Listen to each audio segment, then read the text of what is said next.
Tech Sounds presenta con su permiso.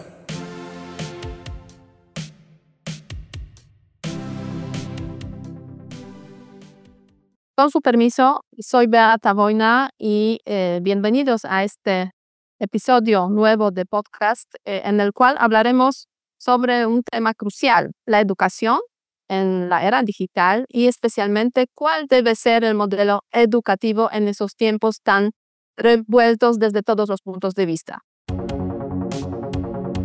Importa es esa capacidad, digamos, de poder levantar la mano, emprender y tener esa curiosidad y esa capacidad, yo lo puedo hacer. Incluso hoy no sabemos en 3, 4 años cuáles de estas profesiones van a seguir siendo relevantes y cómo.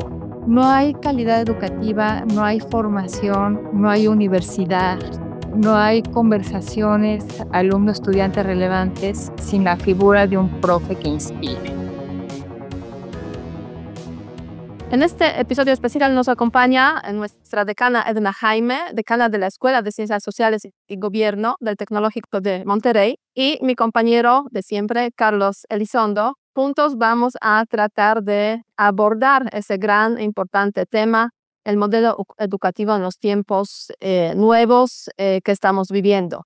Edna, bienvenida. Carlos, bienvenido y empezamos. Gracias, Beata. Muchas gracias. Gracias, Carlos. Edna, pues la primera pregunta debe ir dirigida obviamente a ti. El famoso modelo educativo del TEC, del cual escuchamos, podríamos decir, desde hace ya bastante tiempo, y el cual estamos pues constantemente reformando, ajustando pues a estos nuevos retos, nuevos desafíos. ¿Cómo tú resumirías a grandes rasgos los principales elementos del modelo educativo de nuestra universidad?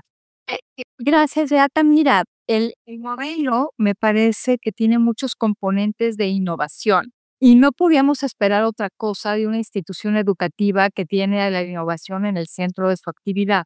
Entonces, ¿qué buscaba el modelo TEC 21?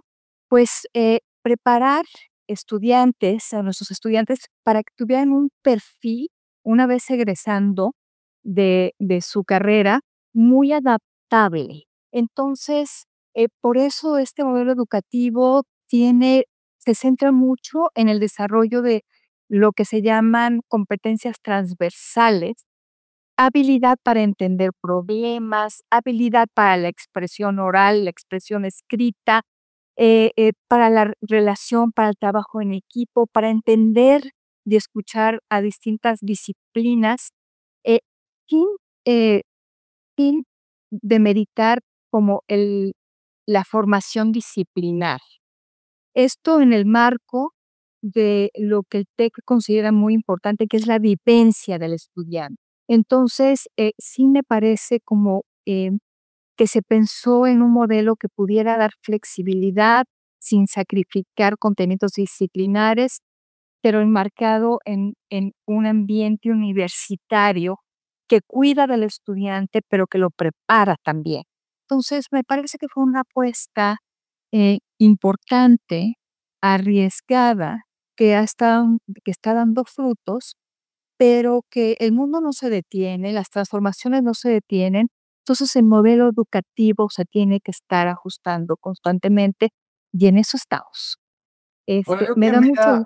Sí. yo querría complementar lo que dice Edna. Yo llegué al TEC un poco antes de la implementación del TEC 21, cuyo objetivo lo comparto plenamente. ¿Por qué? Porque las fronteras disciplinares no solo son bien flexibles, uno estudia medicina y acaba haciendo otra cosa, sino porque además, y ahora se justifica aún más, el cambio tecnológico está llevando a que todo estudiante que hoy está ingresando a una licenciatura o está saliendo se pregunta, ¿y de lo que yo aprenderé o aprendí, qué va a ser mejor que yo la inteligencia artificial? Entonces, por supuesto, hay que estarlo actualizando permanentemente. Creo, sin embargo, como profesor y de naturaleza conservadora como soy, el cambio tuvo problemas y creo que los hemos ido mejorando, pero vale la pena hablar de los problemas. Yo creo que el problema principal no es el darle un mayor peso a estos conocimientos transversales,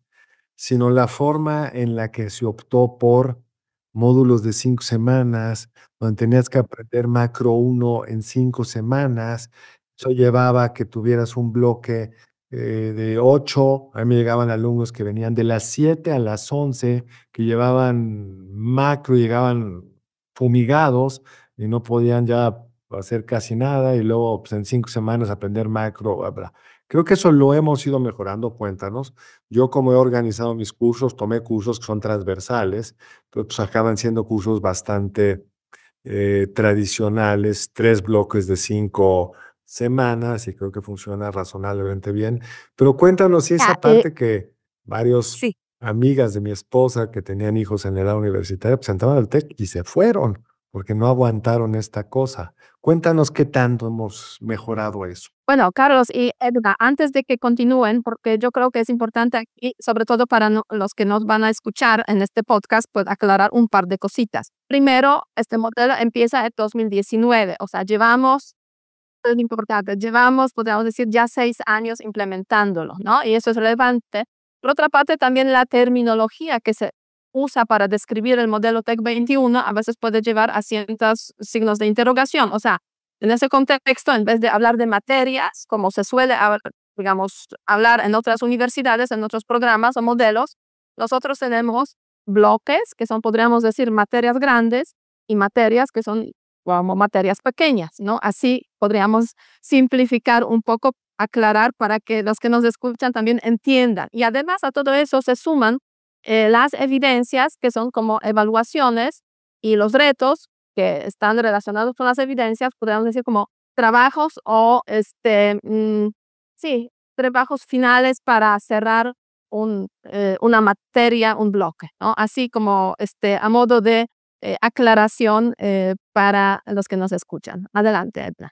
Muchas gracias, Beata. Mira, Carlos, sí es un modelo que se ajusta porque pues partimos de la base de que todo cambia, entonces debemos adaptarnos a los cambios, y ciertamente es un modelo ambicioso, muy ambicioso, que pues debió de enfrentar ajustes al momento de implementarse.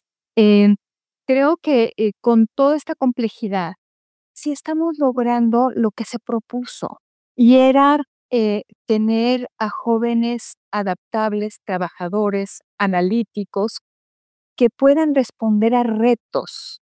Me parece que este es un componente importante del modelo educativo. Las y los estudiantes desde muy temprano se enfrentan a retos reales, con lo que llamamos socios formadores, que son empresas, organismos gubernamentales, organismos internacionales. Entonces empiezan a tener interacción con cosas reales y concretas.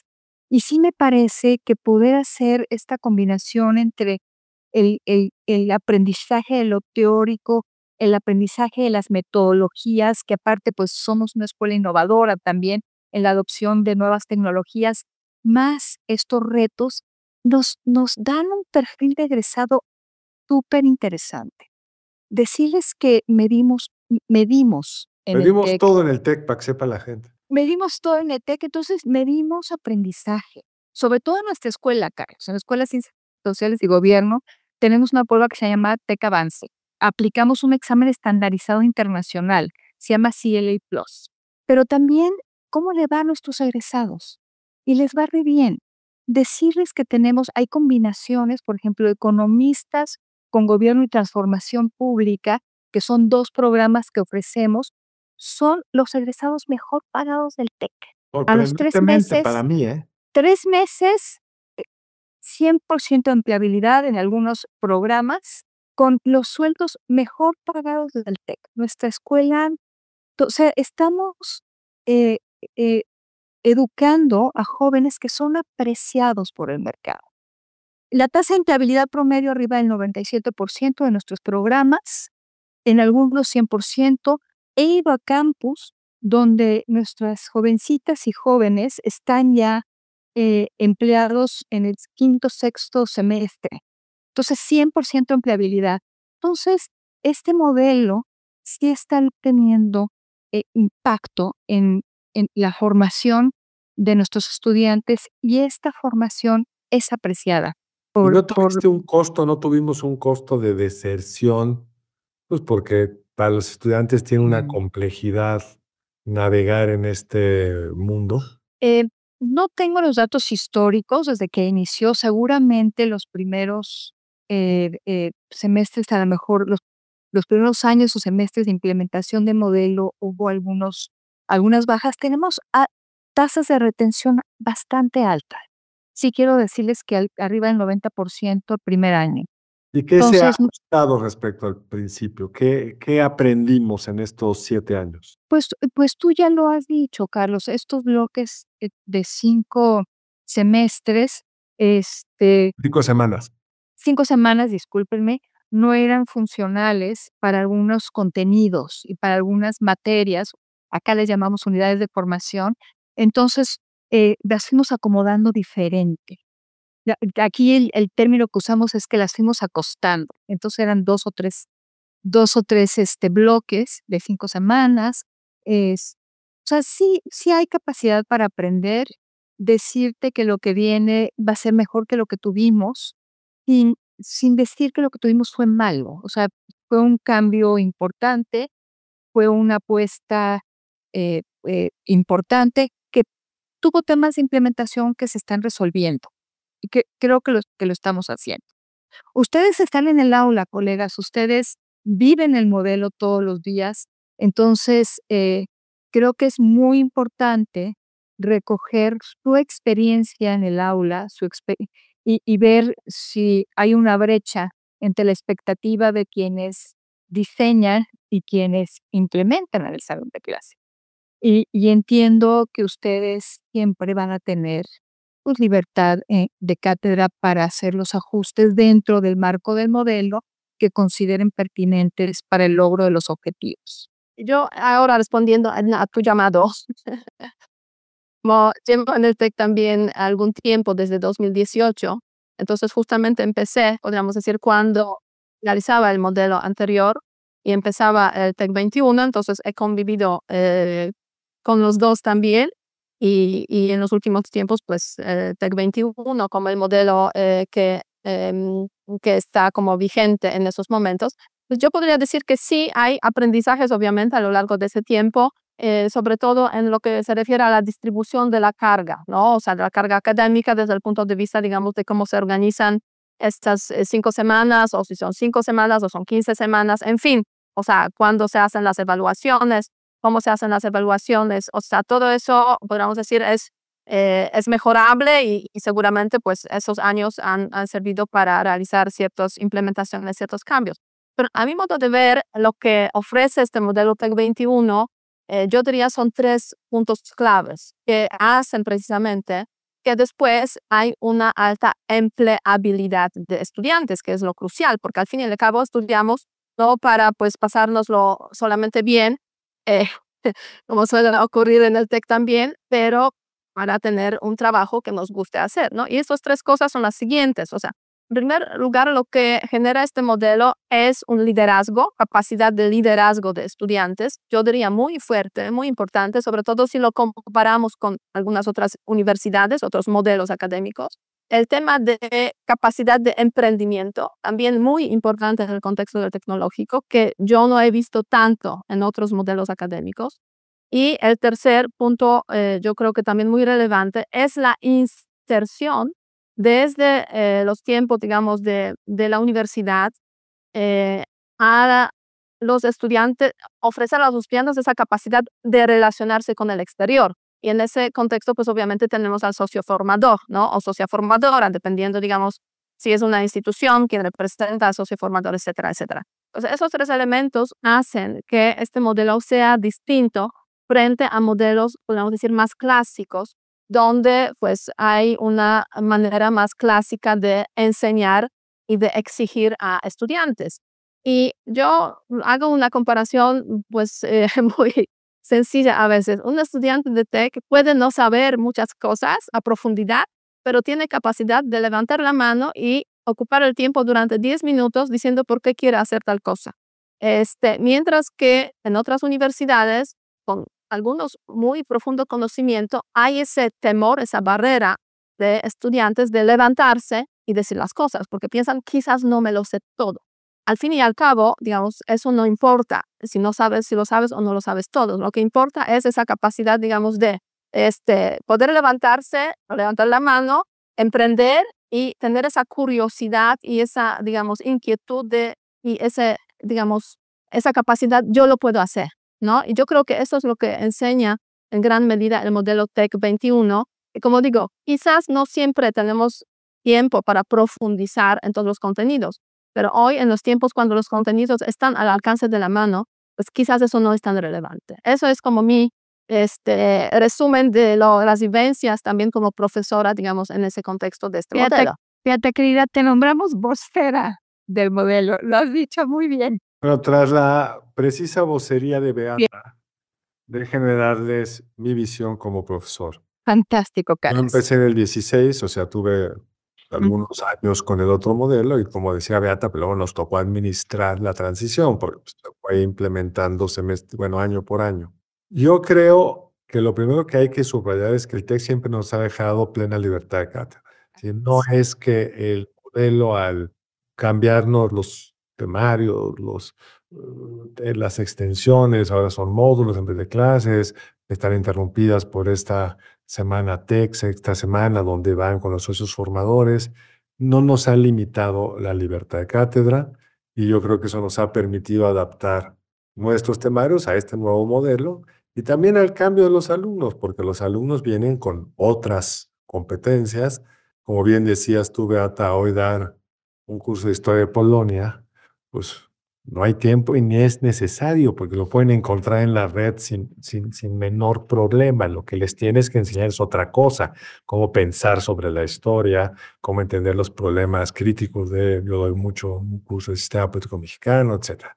Creo que el modelo costó mucho trabajo implementar. Los primeros semestres fueron dificilísimos por estos bloques tan largos que a veces no creo que permitían en ciertos temas como micro, que pues ahí sí tienes que aprender micro. Si no tienes la secuencia de micro, no es que yo lo daba, pero veía a mis estudiantes sufrir, pero creo que eso, me gustó el término, acostándose, es decir, volviéndolo transversal, han podido mejorarlo de forma importante. Y veo que mis alumnos pues tienen también, porque la institución se ha ido adaptando, los que vienen, los mayores ya saben cómo manejar el modelo, han aprendido a navegarlo mucho mejor. Hay que decirlo que además nos tocó una cosa muy complicada en el camino que se llamó pandemia, es decir, acabamos de arrancar el modelo y tuvimos que empezar a enseñar en Zoom, que eso lo hizo particularmente complicado. Y sí creo lo que dice Beata, que los alumnos en general tienen pues una importante capacidad de hacer. Funcionan mejor los cursos entre más ejercicios y problemas les pones y entre menos tú das tu cátedra tradicional y eso pues, te obliga a ti a ajustarte, a que te ajustes hasta te gusta, porque digamos es una forma muy distinta de dar clase. Yo veo, y no creo que sea un problema del modelo, lo veo pues, que me lo comentan profesores de otras instituciones, que el alumno llega con menos capacidad de leer ahora, pero no es un problema del TEC y es un problema del otro gran reto que tenemos y que el modelo se anticipe en alguna medida, que es que el cambio tecnológico te obliga a tener que desarrollar otras facultades y sí creo que eso pues nos va a tener que obligar a repensar todavía más cómo enseñar, porque hoy el chat GPT, la versión última, hace mejor ensayos que cualquier alumno y que muchos de nosotros. Entonces, pues, ¿cómo diantres vas a calificar por ahí? No es que los alumnos sean deshonestos, pero pues pueden usar el instrumento para ir afinando. Es imposible saber si lo usaron, ni siquiera es necesario hacerlo, que es un instrumento que van a tener. Entonces, a mí me gustaría entender, Edna, ¿qué estamos haciendo? ¿Qué está haciendo el TEC para acomodar estos nuevos instrumentos que están ahí y que nos van a obligar a darle aún una vuelta de tuerca adicional a esto? Porque incluso hoy no sabemos en 3, 4 años cuáles de estas profesiones van a seguir siendo relevantes y cómo. Bueno, a mí me parece que es la pregunta que la institución tiene que responderse. Ya está declarado como un eje para nuestra visión 2030. O sea, ya es un eje cómo incorporamos la inteligencia artificial en los procesos de enseñanza-aprendizaje, y en eso ya empezamos. Ahorita les doy algunos ejemplos, pero me parece todavía más importante es cómo educamos para que nuestros egresados, nuestros estudiantes, puedan aprovechar herramientas de esta naturaleza, cómo los formamos para aprovecharlo, para sacar el mejor provecho. Esto ya está aquí. Su desempeño profesional seguramente estará relacionado con la inteligencia artificial. Su trayectoria laboral seguramente se verá afectada por la inteligencia artificial. Entonces, me parece crítico pensar qué ajustes en los procesos formativos tenemos que llevar a cabo para que nuestros egresados tengan la capacidad de manejar las nuevas tecnologías en su desempeño profesional, y también para vislumbrar escenarios posibles para las mismas trayectorias profesionales existiendo en la inteligencia artificial. Entonces, me parecen preguntas vitales. El TEC tiene ya una apuesta importante, tiene su propio instrumento de inteligencia artificial que podemos acceder a él para trabajar con estas herramientas. Ya tenemos algunos cursos diseñados con inteligencia artificial para casi trajes hechos a la medida para los alumnos que presentan algún rezago. Entonces, ya está inmerso en los procesos de enseñanza-aprendizaje. Ahora tenemos que pensar cómo moldeamos nuestro modelo educativo, cómo cambiamos la formación que damos en el aula para que ésta sea un instrumento que potencie las capacidades de nuestros egresados una vez que estén. Hay una pregunta, Edna, que ya que lo medimos todo, casi todo, ¿se ha notado un cambio en las competencias, uno de los alumnos que entran a la prepa, porque un porcentaje amplio de nuestros alumnos de licenciatura realmente vienen de las prepas, nuestras prepas, y luego se ha notado un cambio en las competencias de los alumnos de primer año de licenciatura profesional, como le llamamos en el TEC? Eh, sí tenemos cambios, Carlos, porque el factor más importante fue la pandemia. O sea, sí hubo temas, sí se abrieron brechas de aprendizaje con la pandemia, sin duda. Nosotros lo medimos, te digo que tenemos esta prueba TEC Avance y nuestros estudiantes llegaban con niveles más bajos de logro académico y nos costaba muchísimo sacarlos nivelados. Eso lo estamos superando. ¿La cicatriz pandémica ya se está curando? Se está superando, pero sí tenemos manera de cerrar brechas. Eso es como lo bonito. Tenemos maneras de cerrar brechas con inteligencia artificial, con programas digitales, que el alumno puede recurrir a estos instrumentos cuando siente que tiene un nivel que le da un nivel por debajo de como el estándar del grupo o de lo que se requiere para aprobar una materia o para aprobar competencias. El modelo TEC 21 es un modelo de competencias. Debemos medir esas competencias. Entonces, sí creo que estamos ante una enorme oportunidad de cerrar brechas, de utilizar la inteligencia artificial, utilizar medios digitales para que los alumnos cierren brechas de aprendizaje, para que tengan recursos con los que no tuvimos acceso nosotros, ¿no? Entonces, estamos ante una gran oportunidad y creo que debemos aprovechar. Yo creo que en ese contexto lo que tú has estado comentando, Edna, de que la inteligencia artificial en la enseñanza, pues hay que introducirla y de hecho, y es crítico pensar en ajustes, ¿no? Digamos, en los programas de enseñanza, pero también las maneras de cómo enseñan. Pues yo aquí quiero compartir un poco de mi propia experiencia precisamente en el Tecnológico de Monterrey. ChatGPT sale al mercado, creo que fue enero o algo así, 2023. En 2024 ya en el TEC hay una convocatoria precisamente para profesores interesados en eso, en participar en como programas pilotos con el uso de inteligencia artificial. Yo me metí en ese programa piloto, no sabía nada, no puedo decir, de ChatGPT ni nada de eso. Entonces usé ChatGPT para preparar mi propuesta para una materia, análisis histórico del sistema internacional, o sea, historia de relaciones internacionales, que incluía tanto evaluación de estudiantes con el uso de inteligencia artificial como, digamos, algunas actividades con el uso de inteligencia artificial. Eso fue en 2024. Y la verdad es que es un gran cambio para mí como profesora, otras profesoras también que participaron conmigo en esa materia, pero también fue un gran cambio para alumnos, para estudiantes, ¿no? O sea, ellos estaban muy reacios a la evaluación con la inteligencia artificial. Eso como que nos indica de que realmente pues hay que hacer ajustes importantes en el contexto del uso de inteligencia artificial, digamos, ajustar el modelo también a las necesidades de la universidad, obviamente.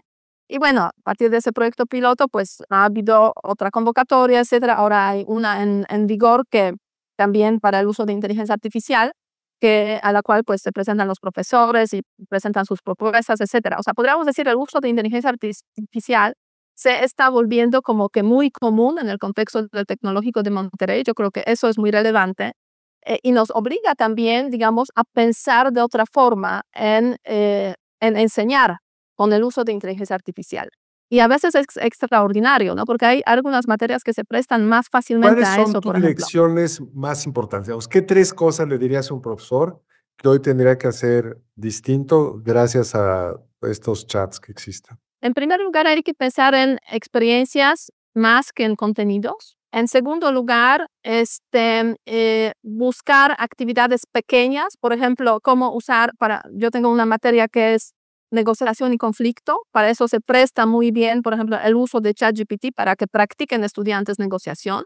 O sea, hay que buscar, digamos, el enfoque que darle para inteligencia artificial, digamos, para uso de inteligencia artificial.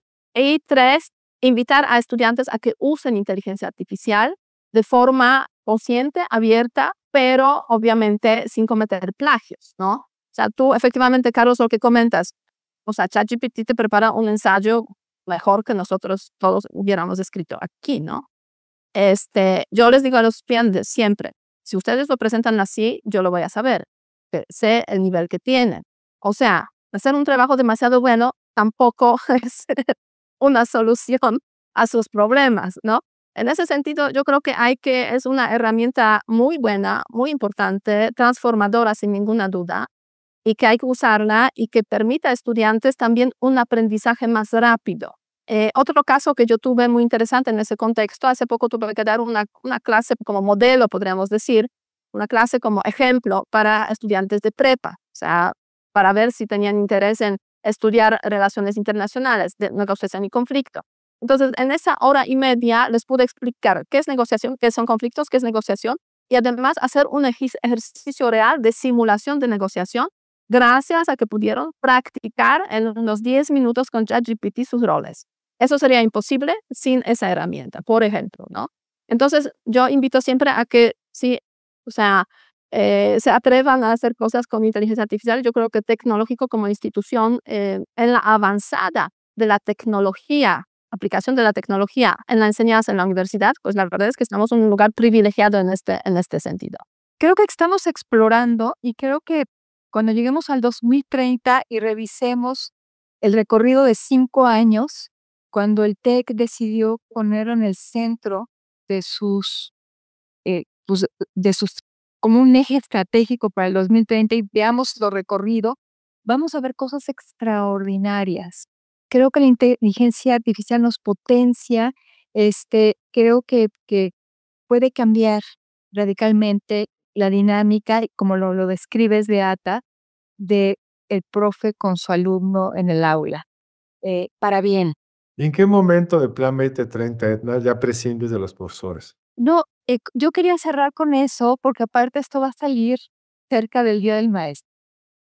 Decir que Carlos, no hay calidad educativa, no hay formación, no hay universidad, no hay conversaciones alumno-estudiante relevantes sin la figura de un profe que inspire. Estoy frente a 2 Me siento muy orgulloso de que estén en nuestro claustro y creo que necesitamos profesores inspiradores, dispuestos a abrazar el cambio para que pues todo lo que la inteligencia artificial, las nuevas tecnologías prometen, pues se lleven hasta sus últimas consecuencias. Toda la experiencia educativa en el Tecnológico de Monterrey la sostienen ustedes, colegas. De esta experiencia educativa que queremos que sea rica, que queremos que sea completa, que queremos que sea retadora, la sostienen ustedes. Y me siento muy orgullosa en decir que la Escuela de Ciencias Sociales y Gobierno ha trabajado en los últimos años por atraer talento excepcional y puedo decir que lo estamos logrando y que tenemos un claustro y que tenemos talento como las mejores universidades del mundo, o por lo menos de la región. Muchas gracias, Edna, Bueno, por vamos a tener trabajo, mensaje. Beata, eso es buena noticia. Eso es buena noticia, es buena noticia porque una universidad sin profesores, pues sí sería una universidad triste. Y yo creo que al menos en esos momentos ChatGPT no tiene capacidad de sustituir totalmente, digamos, al maestro, al profesor. Tiene un gran problema ChatGPT, el tema de la veracidad de la información. El alucine. El alucine, exactamente. Más el tema de derechos del autor también. O sea, hay varios asuntos ahí que se concentran, que digamos... Hay que resolver muchas cosas. Hay que resolver, exactamente. Pero estamos, yo creo que un camino muy bueno y Edna, muchísimas gracias por compartir con Gracias a ustedes. nosotros. Muchas gracias a ustedes y muchas Gracias, felicidades. Edna, gracias, Beata. Y a todos nuestros profesores, profesoras, obviamente, feliz Día del Maestro. Muchas felicidades. Los abrazo a todos con respeto y cariño, a todas y a todos. Muchas gracias. Gracias. Y con esas palabras de nuestra decana Edna Jaime nos despedimos, deseándoles lo mejor en estos días y hasta la próxima semana. Hasta luego. Hola. Somos Eduardo Aguiñaga, Eva Guerra y Alicia Galindo. Y te invitamos a escuchar Territorio Negocios, un podcast que analiza las tendencias y transformaciones empresariales en México y América Latina. Territorio Negocios es parte de Tech Sounds Podcast, la barra oficial del Tecnológico de Monterrey. Muchas gracias al equipo del Tecnológico de Monterrey. Denle seguir a este podcast, compártenlo y activen la campana de notificaciones para no perderse ningún episodio. Recuerden que siempre los leemos en los comentarios de Spotify y en las redes sociales de la Escuela de Ciencias Sociales y Gobierno. Productora ejecutiva Lisbeth Siller. Productora de Con su permiso Artemisa Padilla y Nadia Rodríguez. Diseño Lisette Rodarte. Analíticos y alianzas Lilia Martínez. Postproducción Max Pérez y Marcelo Segura.